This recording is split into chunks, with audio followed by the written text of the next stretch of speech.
Hi guys, I'm Dawn Del Russo. If you don't know me, I have been doing some cooking lives with Farinolio and Lauda, and today I'm going to be preparing a tiramisu. You can find some of my stuff on Instagram as well at La Dolce Cuoca. I love to cook. I'm not a professional chef by any means, but it's something I really have a passion for. So I'm putting this together. This is the super traditional way of making a tiramisu. And it's kind of quick and easy. I'm gonna also show you a couple of different options to how you can prepare it at the end. There's this really pretty glass bowl, which looks nice with the fingers all around it and stacked up. You can also do it in individual glasses, which is really pretty, or a simple little dish to cut like cake-sized pieces out of. I'm doing a smaller one.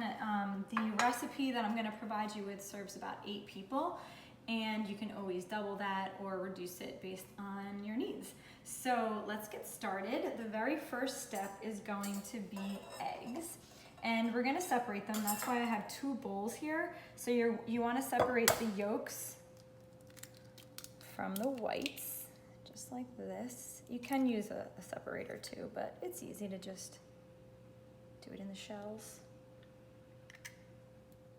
Like that, yolk. Now the recipe, like I said, it calls for, it's for 8 people, and I'm just making it a half a recipe for 4 people, but it's your preference. It's a really simple, honestly, you don't even want to go too crazy with this, with measurements too much. I think that's the important key in a lot of cooking, not baking, but cooking, is to not overwhelm yourself with any of the ingredients or feel like you're gonna make it wrong, because if you just put a little passion into it, it'll come out really good. So I'm gonna set the whites aside for now. They will get blended up, but I'm going to work with the yolks. So what we're gonna do is we're just gonna, you wanna use a hand mixer. I don't have one on hand today, so I'm actually really going the super old school way and doing it with a hand, just little whisk, which is gonna take a little longer. The electric mixer would take maybe about 5 minutes, I'd say, and this may take like 7 or 8, depending on how strong I am. So we're gonna do this and add in our sugar. Now it's a half a cup of sugar, but like I said, I'm doing a half a recipe, so we're gonna put in a 1/4 cup of sugar. And just whisk this up so the sugar blends in and we have a yellow color. So there we go. We have it with a lot of muscle and sweat to a nice pale yellow, and it's actually nice and thick. Look at that. It's beautiful. That's just whipped by hand. You can do this a lot easier with a hand mixer. I'm gonna get a spoon and we're gonna whip in some of the mascarpone. And drop that in. Whip that in really nicely. Okay. So it'll be a little bit looser, thinner. And the next step will be whipping our egg whites. I also have to do that by hand, so that'll take a few minutes. Let me bring that over and show you how I do it. Okay, so I grabbed my egg whites, have them in here. And we're gonna just do the same thing until we get to stiff peaks. The key with egg whites, with whipping them, especially if you're doing it by hand, is to make sure that they are cold. Because the colder they are, the faster they will whip up. And honestly, if you put enough into it and you can use a metal bowl, which would really help them whip. But if you notice already, they're getting to be a nice foam. So I'm just gonna do this until they're stiff peaks. That's a pretty stiff peak. We're gonna fold this right in to our yolk mascarpone mixture.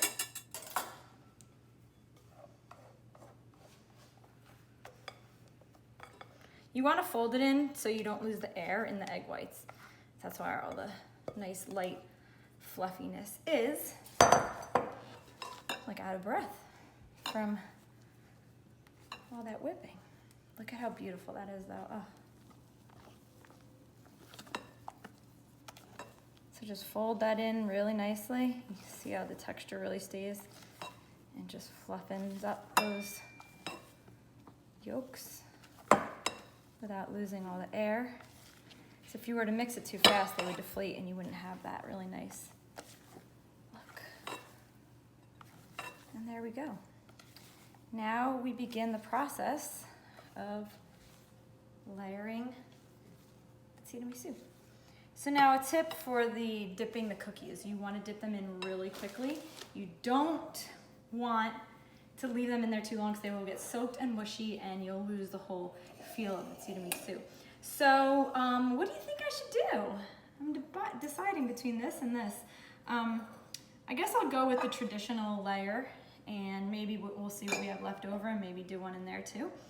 So I'm gonna take one of our lady fingers. These are little Italian cookies and they're very light. I'm just gonna dip them really quickly in here to get the espresso. We are using espresso, not coffee, in here. And just dip and layer. We'll probably do about 2 layers. We'll see how it looks, but. So we have our first layer in, all nice and dipped, and you can see that they really only dipped them for a few seconds and they already absorbed a lot. And now we're gonna add a layer of our mascarpone egg mixture. To this. So I'm gonna do 2 layers. And don't worry, this is a really classic kind of dish that you don't have to be neat with. I think the more authentic it is when, you know, you don't try to make it look like this perfectly done dish. There we go.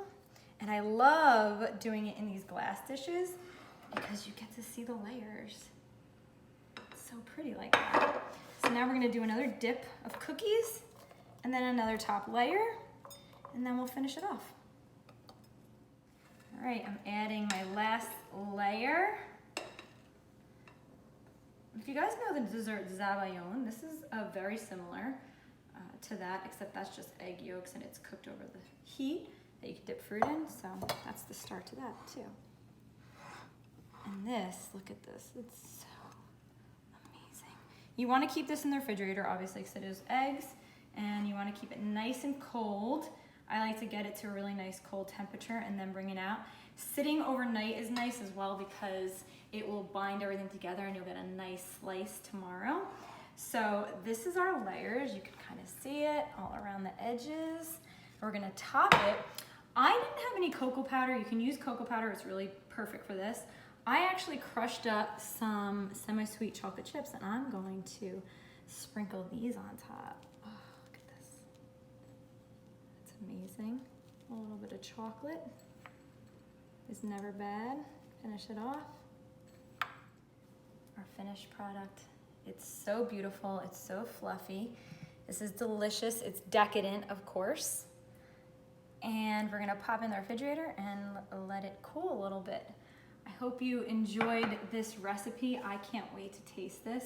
It's really classic dessert. It's on every Italian menu. Even when I travel to Italy with my family, this is something that we always see and we always love to get. You'll see that it's done a lot of different ways, like I said, in these different containers, and sometimes it is a little bit creamier and looser, and sometimes it's a smaller piece of cake-like texture.